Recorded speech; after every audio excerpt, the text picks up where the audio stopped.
berarti sedang dan terus menerus bersolawat ala Nabi, ingatan saya kanjeng Nabi Muhammad sallallahu alaihi wasallam. Allah subhanahu wa ta'ala bersolawat bimakna memberikan rahmat. Kita tahu Allah yang memiliki seluruh rahmat. Allah sendiri ngendiko dengan dikuatkan dengan taukid innallaha, sesungguhnya Allah, yang Allah itu sendiri memiliki dan satu-satunya yang mempunyai rahmat iku yusallu, dan beserta malaikat, maka kalimatnya yusalluna dengan fi'il mudhari, beserta malaikat bersolawat kepada Nabi. Arti dari solawat Allah kepada kanjeng Nabi adalah memberikan rahmatnya Allah kepada kanjeng Nabi. Sing duwe rahmat namung Gusti Allah. Rahmat itu sudah diberikan oleh Allah dengan bahasa yusalluna, karena besar bersama malaikat. Berarti rahmat yang Allah miliki sudah Allah berikan kepada kanjeng Nabi. Lalu solawatnya malaikat sebagai apa? Ulama memaknai solawatnya malaikat adalah berupa doa, doa permohonan kepada Allah untuk memberikan rahmat yang Allah miliki kepada kanjeng Nabi Muhammad sallallahu alaihi wasallam. Allah yang memiliki rahmat itu tanpa diminta oleh malaikat pun Allah sudah ngendiko, rahmatku sudah aku berikan kepada kanjeng Nabi. Tapi untuk lebih menguatkan lagi, Allah ngendiko bahwa malaikat pun memintakan rahmat itu yang aku miliki untuk aku berikan kepada Nabi. Kita tahu siapa malaikat, seluruh malaikat itu siapa? Hamba Allah, ciptaan Allah yang hanya melaksanakan apa yang diperintahkan oleh Allah. Yaf'aluna ma yu'marun, semua yang diperintahkan oleh Allah dilaksanakan oleh malaikat. Ketika malaikat hamba yang begitu taat kepada Allah memohon kepada Allah atas perintahnya Allah untuk memohonkan rahmat yang dimiliki oleh Allah untuk diberikan kepada kanjeng Nabi, kira-kira kanjeng Nabi permintaan malaikat diijabah atau tidak? Pasti diijabah. Sedangkan di depan tadi Allah sudah mengatakan tanpa diminta pun, innallaha yusolli alan nabi. Allah sendiri sudah memberikan rahmat itu kepada kanjeng Nabi. Terus Allah dengan kelanjutan ayat di surat Al-Ahzab itu memberikan satu perintah, memanggil orang-orang yang akan diperintah, ya ayyuhalladzina amanu, wahai orang-orang yang beriman, sallu, bersolawatlah kalian. Bersolawat dalam arti yang diberitakan oleh Allah adalah apa? Mintalah kalian kepadaku rahmat untuk aku berikan kepada kekasihku kanjeng Nabi Muhammad sallallahu alaihi wasallam. Wasallimu, dan bersalamlah atau mintakan keselamatan, kedamaian, tasliman, kelawan salam temenanan. Kita angan-angan apa dibalik perintah Allah, sedangkan Allah sendiri tanpa diminta oleh malaikat, tanpa Allah memerintahkan orang mukmin untuk memintakan rahmat itu, Allah sudah ngendiko sendiri dengan kalimat taukid, innallaha, sesungguhnya Allah. Andaikan Allah mengendika untuk dirinya, sesungguhnya aku Allah itu sudah aku berikan rahmat itu kepada kekasihku kanjeng Nabi Muhammad sallallahu alaihi wasallam, tanpa malaikat meminta, tanpa orang-orang beriman meminta pun, aku sudah berikan itu rahmat kepada kanjeng Nabi. Kita bayangkan Allah ngendika kok modelnya ngeten. Perintah baca sholawat itu diperintahkan oleh Allah, sedang Allah memberi kabar dulu, memberikan kabar terlebih dahulu, memberitahukan terlebih dahulu, aku yang memiliki rahmat, dan rahmat itu sudah aku berikan kepada kanjeng Nabi. Kalian orang-orang yang beriman, mintalah rahmat itu dariku untuk aku berikan kepada kanjeng Nabi. Lo Allah sendiri yang ngendika sholawate Gusti Allah, ya, bahwa Allah bersolawat kepada kanjeng Nabi, maknanya Allah bersolawat itu memberikan rahmat itu pada kanjeng. Maka kalau ditanyakan mana dalilnya orang membaca sholawat, jelas tidak usah perlu ditanyakan lagi, karena ini jelas-jelas perintah Gusti Allah. Baca sholawat jelas perintahnya Allah, tidak perlu ditanyakan lagi, jelas ini syariat, perintah dari Allah Subhanahu wa Ta'ala di surat Al-Ahzab 58. Tapi yang menjadi pertanyaan kita, kenapa sedangkan Allah sudah bersolawat kepada kanjeng Nabi, artinya sudah memberikan rahmat yang suruh dimintakan oleh orang mukmin untuk diberikan kepada kanjeng Nabi. Loh, rahmat itu tanpa diminta pun Allah sudah memberikan rahmat itu. Maka kalau kita angan-angan ayat yang sering panjenengan baca dalam Situturo, dalam Al-Barzanji, pasti dikutip ayat ini sebagai keutamaan membaca sholawat, bahwa itu adalah perintah Allah Subhanahu wa Ta'ala. Maka dibalik perintah Allah memerintahkan sholawat, itu apa sebenarnya? Ada apa Allah kok memerintahkan kita bersolawat kepada kanjeng Nabi? Maka jawabannya adalah agar orang-orang yang mau melaksanakan perintah ini, yaitu mau bersolawat kepada kanjeng Nabi Muhammad Sallallahu Alaihi Wasallam, agar bisa dekat dengan kanjeng Nabi Muhammad Sallallahu Alaihi Wasallam. Ini jawabannya. Maka disambut, gayung bersambut, kanjeng Nabi ngendika, aqrabukum ilayya yaumal qiyamati aktsarukum alayya sholatan. Paling dekat kalian denganku besok di hari kiamat adalah orang-orang yang paling banyak dalam bersolawat kepadaku, kanjeng. Berarti sholawat adalah taqarrub kita, pendekatan diri kita kepada kanjeng Nabi Muhammad Sallallahu Alaihi Wasallam. Sedangkan kita beribadah, Allah mentegakkan, wa ma khalaqtul jinna wal insa illa liya'budun. Tidaklah aku menciptakan jin dan manusia kecuali untuk beribadah kepadaku.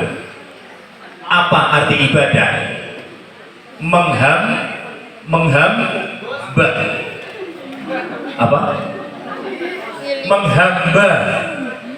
Menghamba berarti tunduk, taat kepada Allah Subhanahu wa Ta'ala. Tidaklah aku menciptakan jin dan manusia kecuali hanya untuk taat kepadaku. Ini perintah Allah. Berarti kita beribadah dari yang tadi disebutkan oleh Ustaz Ahok. Kita sholat, kita ibadah yang lain selain bersolawat, kita adalah melaksanakan taqarrub, pendekatan diri kita kepada Allah Subhanahu wa Ta'ala. Tapi solawat ini kita mendekatkan diri kita pada junjungan kita, kekasihipun Gusti Allah, junjungan kita Nabi Agung Muhammad Sallallahu Alaihi Wasallam. Paham ini ya? Kita beribadah taqarrub kepada Allah. Solawat kita mendekat kepada kanjeng. Kira-kira gampang di nyedek maring Allah yang maha suci karo nyedek maring kanjeng Nabi sing tresno maring umate. Pilih nyedek ndi? Gampang di kira-kira? Nyedek maring kanjeng Nabi. Karena kanjeng Nabi begitu cinta kepada umatnya, dibuktikan kanjeng Nabi marahi maring umatnya. mengajarkan kepada umatnya dengan memberitahukan mangkana akhiru kalamihi la ilaha illallah dakhalal jannah. Barang siapa yang akhir dari ucapan dalam hidupnya mengucapkan kalimat tauhid la ilaha illallah, kata Kanjeng Nabi, dakhala mongko mancing maka dia akan masuk, dakhala mongko masuk sapa wong kuwi mau al jannah ing swarga. Kanjeng Nabi sing nidoi, Kanjeng Nabi yang mengajarkan, tapi nun sewu Kanjeng Nabi sendiri ketika mau sedo apakah mengamalkan yang dingendikaken niku? Ternyata mboten. Akhir kalimat yang terucap dari lesan mulyane Kanjeng Nabi ketika terakhir dalam kehidupan Kanjeng Nabi, sugeng Kanjeng Nabi apa? Ummati, ummati, ummati, 3 kali. Umatku, umatku, umatku. Saking kecintaan Kanjeng Nabi, apa yang diajarkan kepada umatnya agar masuk surga dengan kalimat la ilaha illallah sebagai ucapan terakhir, Kanjeng Nabi tidak. Tapi yang dipanggil adalah umatku, umatku, umatku. Satu, bukti kecintaan Kanjeng Nabi. Allahumma sholli ala sayyidina Muhammad. Yang kedua, dalam riwayat banyak disebutkan di kitab-kitab, dalam hadis, ketika Kanjeng Nabi sebagai makhluk pertama yang nanti akan dihidupkan kembali oleh Allah, Yaumul Ba'si, dibangkitkan dari kubur, Kanjeng Nabi pertama kali yang dibangkitkan dari kubur. Beliau diriwayatkan begitu bangkit dari alam kubur, tinguk bahasa kepenak, langsung yang dicari malaikat Jibril, Jibril, umatku di mana? Yang ditanyakan ketika mau sedo dipanggil umatnya, ketika bangkit dari alam kubur Kanjeng Nabi yang pertama kali ditanyakan bukan istri yang tercinta Dewi Khadijah, bukan anak putri yang tercinta Dewi Fatimah, bukan cucu tercinta Sayyidina Hasan, Sayyidina Husain, tapi umatku mana, Bri? Tanya kepada malaikat Jibril. Dan seketika nanti setelah bangkit di alam kubur, acara berkumpulkan di padang mahsyar, semua makhluk Allah dikumpulkan oleh Allah. Di situ 124.000 nabi juga dikumpulkan, tapi semua nabi dalam keadaan kebingungan, punya kebingungan tersendiri, punya beban tersendiri. Walaupun bebannya para nabi beda jauh dengan bebannya umat lain, tapi semua punya beban maring Gusti Allah, sehingga menjadikan bagaimanapun keadaan umatnya, nabi selain kekasih akun Allah, Nabi Agung Muhammad sallallahu alaihi wasallam fokus datang Gusti Allah ngurusi awake dhewe. Iku nabi yang lain. Tapi Kanjeng Nabi Muhammad sallallahu alaihi wasallam nanti di padang mahsyar, dia akan mengawasi, melihat keadaan semua umatnya. Untuk apa? Untuk ditolong oleh Kanjeng Nabi. Maka disitulah kita angan-angan, kenapa Kanjeng Nabi ngendika yang paling dekat denganku adalah orang-orang yang paling banyak dalam bersolawat kepadaku, karena akan ditolong dan diawasi oleh Kanjeng Nabi besok di Yaumul Mahsyar, ketika dalam keadaan semua makhluk kumpul. Maka disitulah Kanjeng Nabi akan menolong orang-orang yang dekat dengan Kanjeng Nabi dengan barokaipun solawat sallallahu ala Nabi Muhammad. Itu yang kedua. Yang ketiga, ketika Kanjeng Nabi Muhammad sallallahu alaihi wasallam telah diizinkan sebagaimana yang disebutkan dalam doa yang panjenengan baca di Al-Barzanji, fa innahu awwalu man yanziluha. Sak temene Kanjeng Nabi iku awaluman, orang yang pertama yanziluha sing manggon mlebu nang swarga. Tapi Kanjeng Nabi tidak mau, senajan sudah masuk pertama kali, beliau akan keluar lagi dari sorga. Untuk apa? Untuk mencari umatnya. Untuk apa dicari umatnya? Untuk dimasukkan ke dalam surga. Masya Allah, kecintaan Kanjeng Nabi Muhammad sallallahu alaihi wasallam terhadap umat. Tidak hanya sebatas itu, ketika kita mengingat kecintaan beliau maring kanjeng maring umatnya, kanjeng Nabi Muhammad sallallahu alaihi wasallam saking dene ndongaaken umate dipelalai, ngeraosaken begitu laparnya, dengan diriwayatkan sampai ada batu, 3 kepal batu diseselaken tenggene padarane kanjeng Nabi. Nggo nyeseli padarane supaya nopo, saking ngeliyen, saking ngelempete padarane kanjeng Nabi. Karena apa? Karena begitu mriyatini umate, berdoa keselamatan untuk keselamatan umatnya nangarsane Gusti Allah, dipriyatini dirialati nang kanjeng Nabi. Sampai-sampai anak istri beliau Sayyidah Khadijah Al-Kubro, dalam satu riwayat diceritakan ketika sedang menyusui putri tercinta kanjeng Nabi Muhammad sallallahu alaihi wasallam, Sayyidatina Fatimah Az-Zahra, dalam keadaan masih menyusu, tapi kanjeng Nabi terlalu fokus untuk mendoakan umatnya, memprihatini umatnya. Akhirnya ora patia kopen garwane, ora patia kopen putrine. Kita tahu ketika sebelum menjadi istri kanjeng Nabi Muhammad sallallahu alaihi wasallam, seorang Khadijatul Kubro adalah saudagar yang begitu kaya raya, begitu mulia, begitu dihormati di tanah Arab, khususnya Quraisy.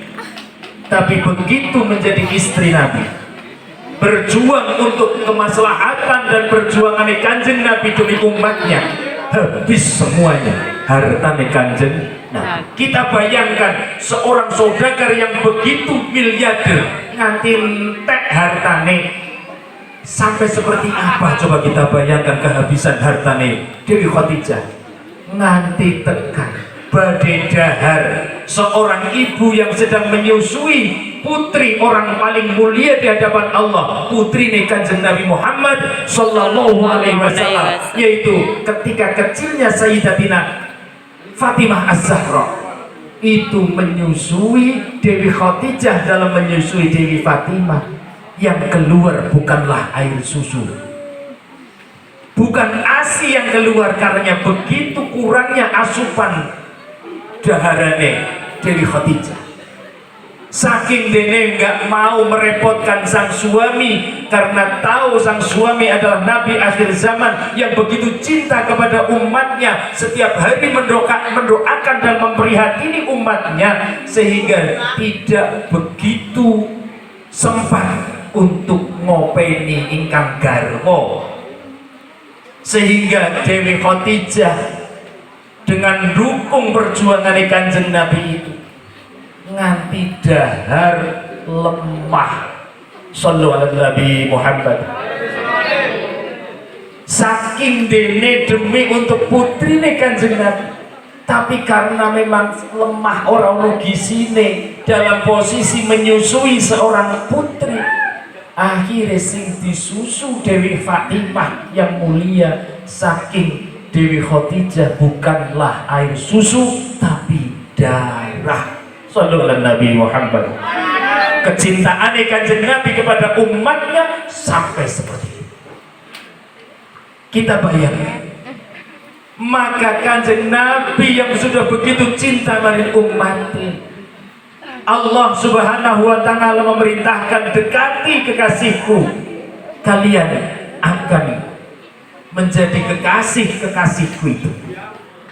Kalian ketika datang kepadaku dengan kekasihku yang aku berikan hak syafaat, maka aku tidak akan memandang kekurangan kalian.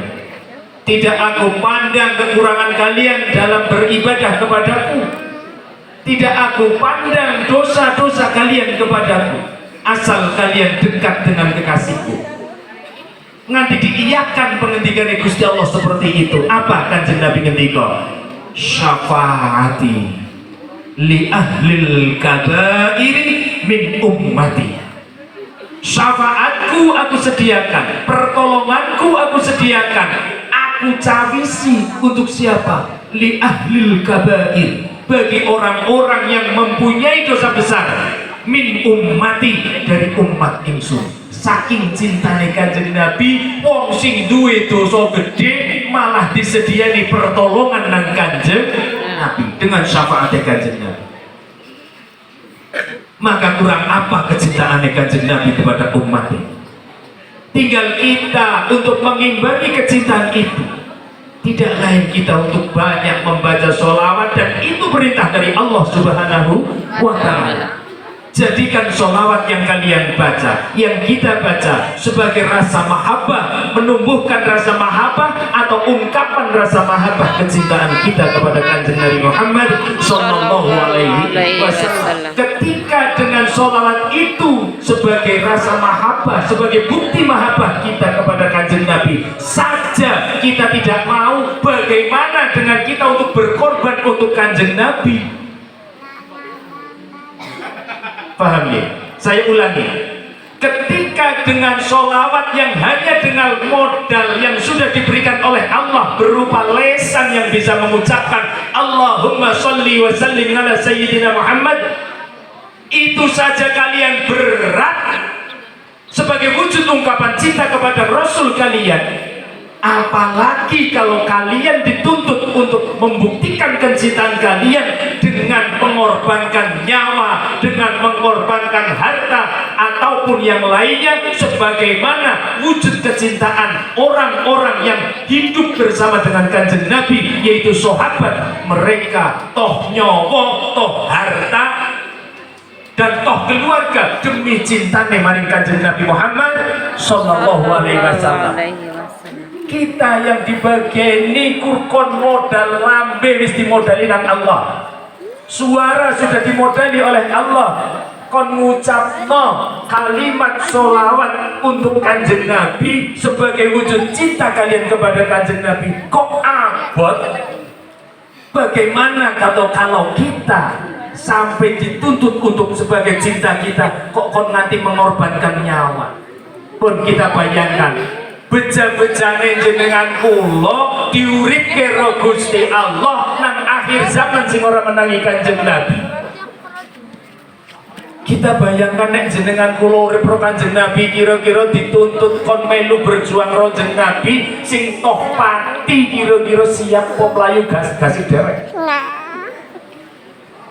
Kanjeng Nabi ngejak ayo do perang fisabilillah dalam rangka menegakkan agama Gusti Allah. Taruhan kalian nek ora mati yo urip, ngoten niku to. Kira-kira dhewe mlayu maju apa mundur ngedul.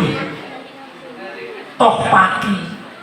Taruhannya nyawa atau harta benda ketika zaman Kanjeng Nabi sugeng, yaitu para sahabat. Bagaimana Sayyidina Ali kecintaan Kanjeng Nabi, sangat tahu beliau bahwa di malam itu ada sayembara di kalangan orang-orang kafir Quraisy, akan ada pembunuhan kepada Kanjeng Nabi Muhammad Sallallahu Alaihi Wasallam. Dan Sayyidina Ali begitu tahu acara sayembara itu akan terjadi nanti malam. Sayyidina Ali tahu. Dan ketika itu Kanjeng Nabi memerintahkan Sayyidina Ali, kowe genteni peturonku kok bengi. Sayyidina Ali begitu terkenal seorang yang alim pasti seorang yang rasional. Mikirnya mesti nganggo taktik.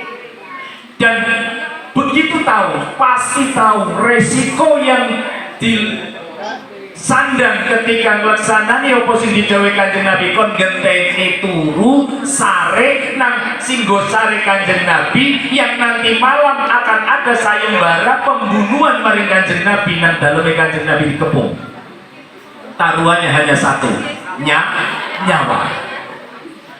Tapi dengan kecintaan Sayyidina Ali dan Kanjeng Nabi tidak memperdulikan perhitungan itu, hanya samikna wa atokna sebagai bukti kecintaannya. Nyawa saya taruhkan, pertaruhkan. Nek Kanjeng Nabi ngersakaken aku kon turu nang pesareane singgosare nang Kanjeng Nabi, Kanjeng Nabi tindak.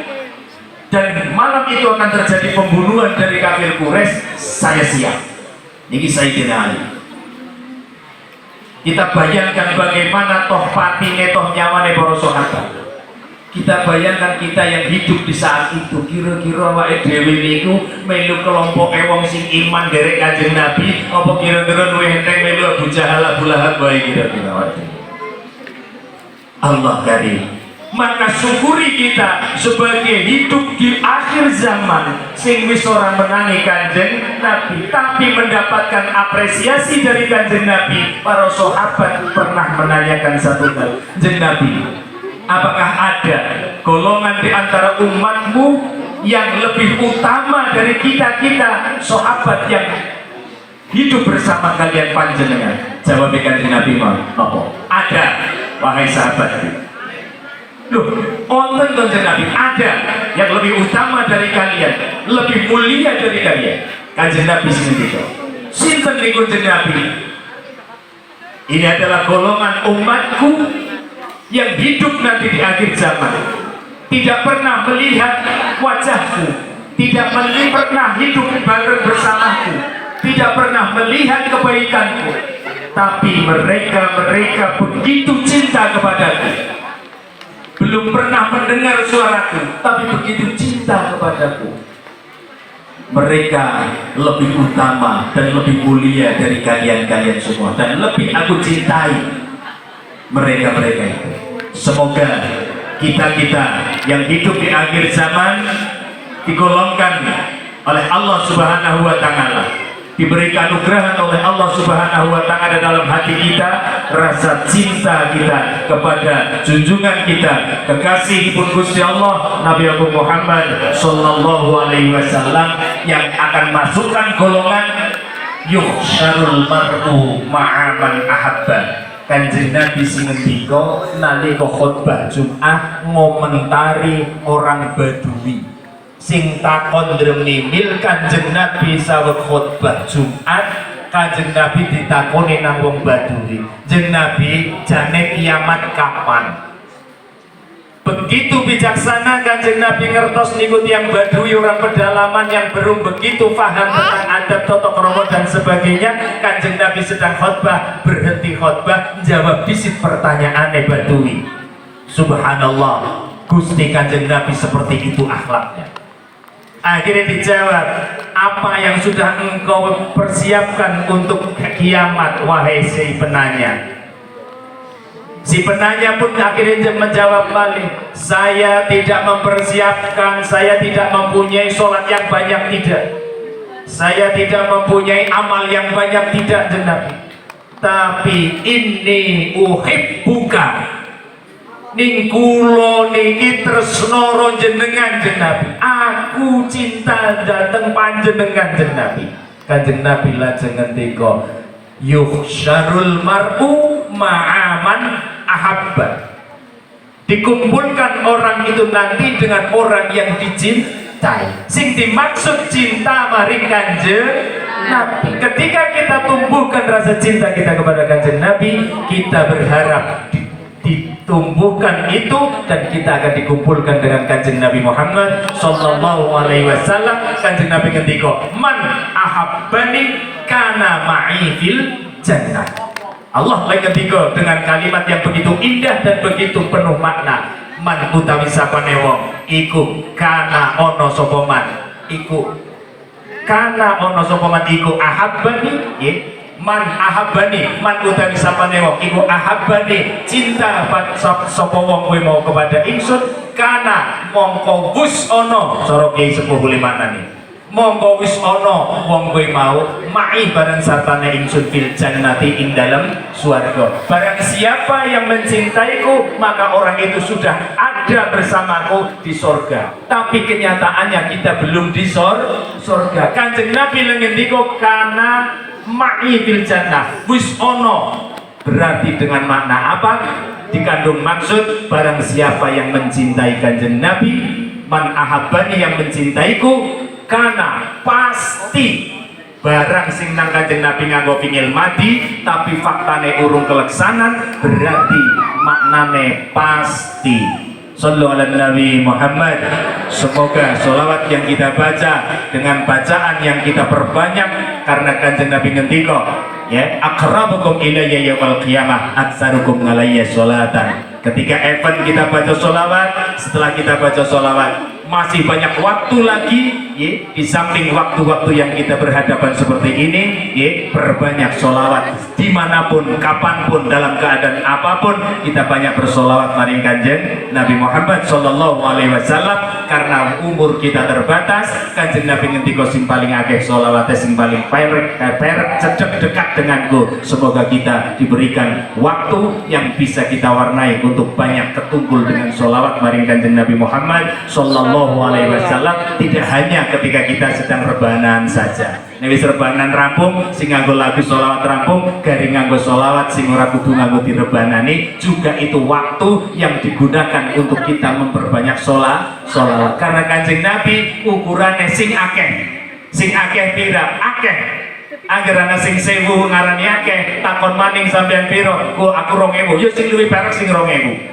Sing luwih akeh maning aku 3000, berarti sing perak karo Kanjeng Nabi sing 3000. Terus ngoten niku. Semakin banyak kita gunakan waktu untuk memperbanyak sholawat, semakin besar harapan kita dekat Kanjeng Nabi Muhammad Sallallahu Alaihi Wasallam. Sallu ala Nabi Muhammad.